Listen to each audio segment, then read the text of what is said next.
What's good, y'all? It's the Mega Manager here, checking in for another entry into my Starting a Fitness Journey series, man. So today is just gonna be a nice, quick run through about nutrition. You know, everything you need to know about nutrition to get started, all right?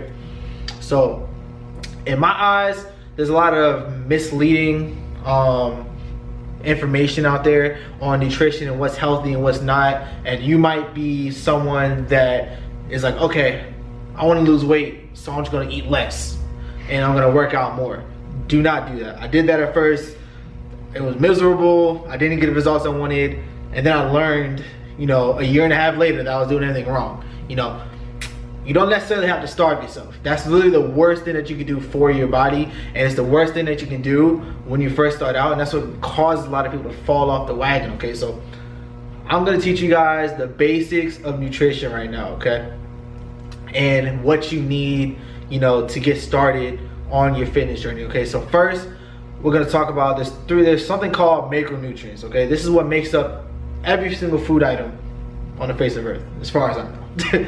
They are protein, carbs, and fats, all right? So protein, you probably heard about it, you know, growing up elementary school in biology class. Pretty much protein is what builds muscle. We need protein. It's the most important macronutrient, in my opinion, and it needs to be, you know, given to your body in the right amounts and at the right times. And I can link you guys to a video on me talking about the different, you know, aspects of like nutrient timing and how it's important. But for the point of this video, protein, we need that to build muscle. How much do we need? I have 3 different recommendations for people, okay?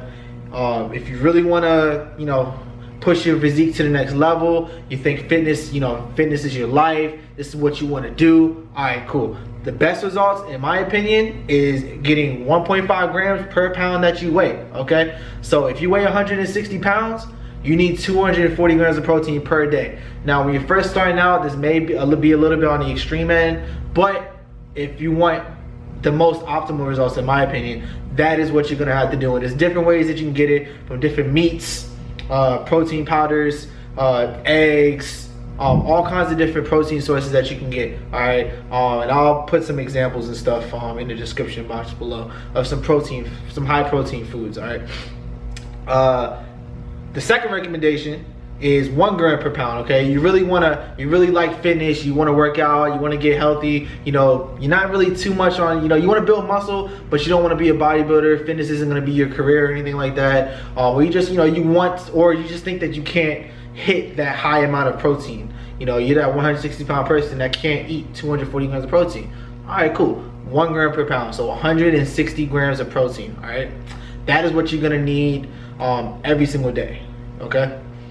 And that is gonna get you good results. It's time tested. That's what most people actually recommend for people that are active throughout the week and that work out and do cardio and stuff like that. It's gonna help you maintain your muscle mass. And if you work out right, especially if you're a beginner, you're gonna build muscle, okay? Gains are gonna skyrocket. So the third recommendation is someone that, you know, that you're just getting into the gym, you can't eat that much, you can't afford to eat that much, or you just don't want to, you don't want to build a ton of muscle, you just want to, you know, as people say, tone out, you know, I hate that word. You just want to lose body fat, lose the belly fat, you know, lose the arm fat, everything. You want to get a slight muscular build, just get rid of the body fat, get in better shape, do this for your health, all that good stuff, okay? For that, I'm gonna recommend one of 2 things. Either 0.8 grams per pound that you weigh, I'll let you do the math, so multiply your weight by 0.8, put it in the calculator, you have a smartphone, I'll wait. Or you can do it by your lean body weight. And what this is where you take your body weight with, let's say you're 160 pounds, and then you take your body fat percentage, which you're gonna have to figure out. You can look online, I can probably link somewhere in the description box where you can kind of compare your body to people that might be of the same body fat as you. Don't overestimate it, please. A lot of people claim they're a certain body fat, but they're really not. Just really pay attention to it and be modest. A lot of people that when they first start out, you're probably in between 15 and 25%. I'll tell you that now, okay? So you're gonna take your body weight, multiply it by body fat percentage, and then subtract that number from your body weight, okay? And if you're doing that one, I'll wait. All right, cool. So, decide what category you're in, get your protein in, okay? Most important one. Next, carbohydrates. There's 2 different kinds, All right, simple carbohydrates, they break down very fast. These are the sugary stuff, all the junk, white bread, pasta. You want to make sure that you stay away from these majority of the day. They break down really fast and they get converted into glucose very fast. And what this does is it raises our blood sugar. And when that happens, our pancreas, I think it's over here, it secretes insulin, okay? And what that does is it starts to turn on fat storage. We do not want fat storage, okay? We're trying to avoid that at all costs, all right? So how do we do that? There's another kind of carbohydrate, which is what I advocate people eat throughout most of the day. And this is the complex carbohydrate. And this breaks down a lot slower, nice sustained release of energy. You're not gonna have a sugar crash. Your blood sugar is gonna be spiked really high. It's nice and level, you know, throughout the day. And these are anything that's like a whole grain item, something like, you know, whole wheat bread, whole grain pasta, oatmeal, stuff like that. Fruits, I consider them a complex carbohydrate, and vegetables as well, the leafy green vegetables. Be careful with corns and peas, all right?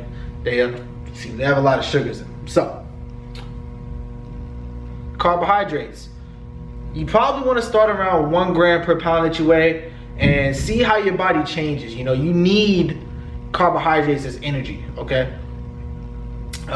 You need them, and if you deplete your body of them just to lose weight, you're gonna be miserable. You're gonna slow down your fat loss. Okay, so start at about 1 gram per pound that you weigh, maybe a little bit higher. You know, if you're someone that already eats a good amount of food, just kind of go by feel. If you're eating 1 gram per pound and you're not getting the results that you want, like let's say that you're eating 1 gram per pound and you know you're starting to put on a little bit of weight that you don't want, then you would probably decrease it. That probably won't happen at 1 gram per pound, but it's just an example, you know.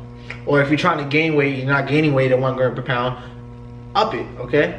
You know, add 25 or 50 grams of carbohydrates per day, okay? So do that, go by feel, and do it.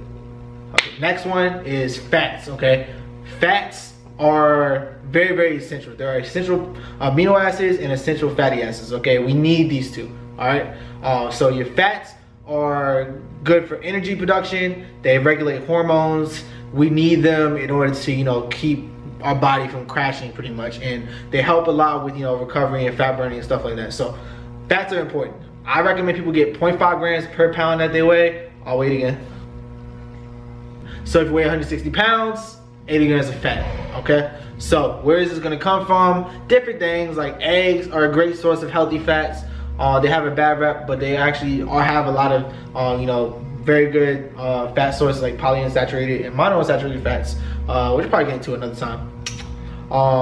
Different things like peanut butters are good. I like to stick to the natural ones. If you're really trying to be health conscious, it's not going to really harm you too much if you do the regular ones, but they do have sugar in them a lot of the time and hydrogenated fats, which is what we want to stay away from. And then different things, avocados, you know, oils like olive oil, macadamia nut oil, coconut oil, all that good stuff. Just different healthy fat sources, okay? You just want to stay away from anything that says hydrogenated on the label or it says it has trans fat, okay? Always read your ingredient labels, all right? So that is my little spill on, you know, nutrition. That will be enough to get you started. I was hoping the video would be a little bit shorter, but a lot of good information compressed in here. Watch it 1 or 2 more times, maybe take notes, start to implement it. You know, starting a fitness journey is all about, to start a fitness journey that's gonna last and that's gonna get you where you need to, it's gonna take proper planning, okay? You can't just jump into the weight room before you haven't even gotten your diet together, or before you haven't even gotten your workout together, or you don't even know why the heck you're working out, okay? So, hope this video helped you, man. Let me know if you liked it. Don't forget to like it. Share my video. Don't forget to subscribe. And I'm gonna holla at y'all, man. Make a minute, y'all.